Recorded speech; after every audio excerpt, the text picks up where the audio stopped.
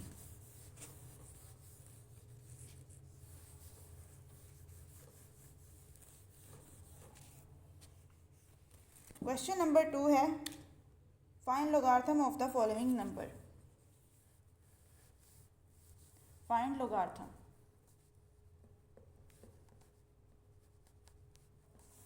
ठीक है, तो हमें उसने नहीं बताया कि इसको कौन सा मेथड हम यूज़ करेंगे, करेक्टर वाला करेंगे या फिर हम लोग इसको ऐसे ही कैलकुलेटर यूज़ करके करेंगे। अगर वो कहता है कि कैलकुलेटर यूज़ नहीं करना तब हम लोग देखेंगे कोई और मेथड, लेकिन उसने यहाँ पे हमें नहीं बताया कि हमें कौन सा मेथड यूज़ करना है, तो हम लोग यहाँ पर सिंपली अपना कैलकुलेटर यूज़ करेंगे।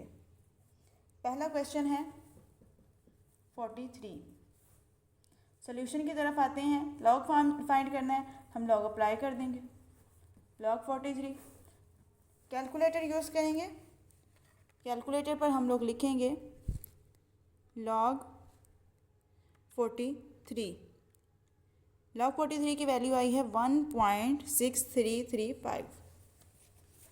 1.6335 यही हमारे पास इसका आंसर है। नेक्स्ट क्वेश्चन है,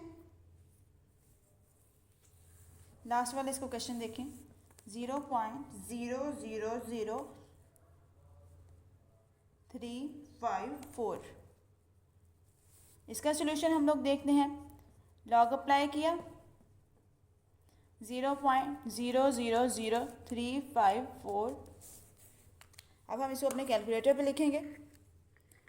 लॉग 0.000354 इक्वल्स टू, सॉरी ये गलत हो गया, लॉग 0.000354 इक्वल्स टू -3.4510। -3.4510 यही हमारे पास इसका आंसर है। इससे नेक्स्ट क्वेश्चन जो है वो भी सेम ऐसे ही होगा। उसने हमें एक लॉग की वैल्यू दी हुई है कि अगर मैं इस लॉग को सॉल्व करूँ तो मेरे पास इसका ये आंसर आता है, बाकी लॉग्स को आप लोग सॉल्व करें। उसने वैल्यूज़ दी होंगी, उसके ऊपर हम लोग लॉग अप्लाई करेंगे, हमारे पास उसका आंसर आ जाएगा। या फिर उसने ऑलरेडी उस पर लॉग लगाया होगा, हमने सिंपली उसको कैलकुलेटर पे सॉल्व करना है।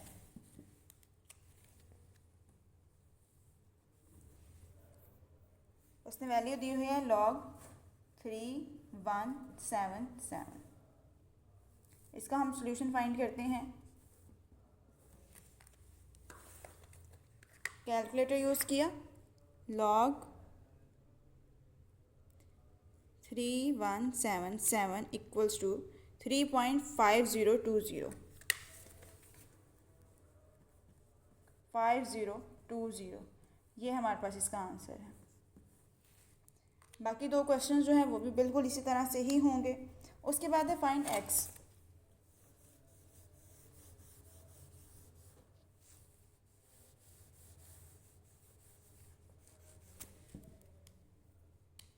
इसका लास्ट क्वेश्चन है जिसमें हम लोगों ने x जो है फाइंड करना है। उसने हमें log के साथ x दिया हुआ है। क्वेश्चन है इसका पहला, log x equals to 0.0065। Solution की तरफ आते हैं तो हमें पता है कि ये दोनों चीज़ें मल्टीप्लाई हो रही हैं। जब भी हम किसी एक चीज़ को एक तरफ से उठाकर इक्वेशन के दूसरी तरफ लेकर जाते हैं, ठीक है, तो अगर वो इक्वेशन के एक तरफ जो है मल्टीप्लाई हो रही है तो इक्वेशन के दूसरी तरफ जाकर वही वैल्यू हमारे पास डिवाइड हो जाती है। यहाँ से हम लोग इसको उठाएंगे, यहाँ ये डिवाइड पे आ जाएगा क्योंकि लॉग यहाँ मल्टीप्लाई हो रहा था। सो x इक्वल्स टू 1/log 0.0065। उसके बाद हम क्या करेंगे, लॉग नीचे मल्टीप्लाई, लॉग की नीचे पावर 1 थी, ऊपर जब जिसकी पावर जाएगी तो लॉग -1 हो जाएगा। 0.0065। उसके बाद हम लोग इसको कैलकुलेटर पे सॉल्व करते हैं। कैलकुलेटर पे लॉग है, लॉग इनवर्स नहीं है, तो लॉग इनवर्स हम लोग लिखते हैं शिफ्ट लॉग। शिफ्ट लॉग करेंगे तो 10 की पावर में आ जाएगा। 0.0065 इक्वल्स टू 1.0151 ये एक्स की वैल्यू आई है। ये देख लें, x equals to 1.0151।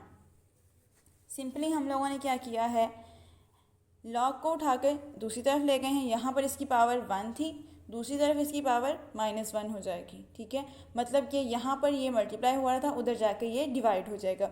Log inverse को हम कैलकुलेटर पे डायरेक्ट नहीं लिख सकते कि लॉग इनवर्स लिख सकते हैं। लॉग इनवर्स हम कैलकुलेटर पे शिफ्ट लॉग को अप्लाई करके लिखते हैं। शिफ्ट लॉग दबाएंगे तो हमारे पास लॉग इनवर्स हो जाएगा। लॉग इनवर्स लेंगे हम लोग 0.0065 का, तो हमारे पास इसका आंसर ये आएगा। यही हमारे पास इसका आंसर है। इसका नेक्स्ट क्वेश्चन देखते हैं, question number 4। log x equals to -1.5726।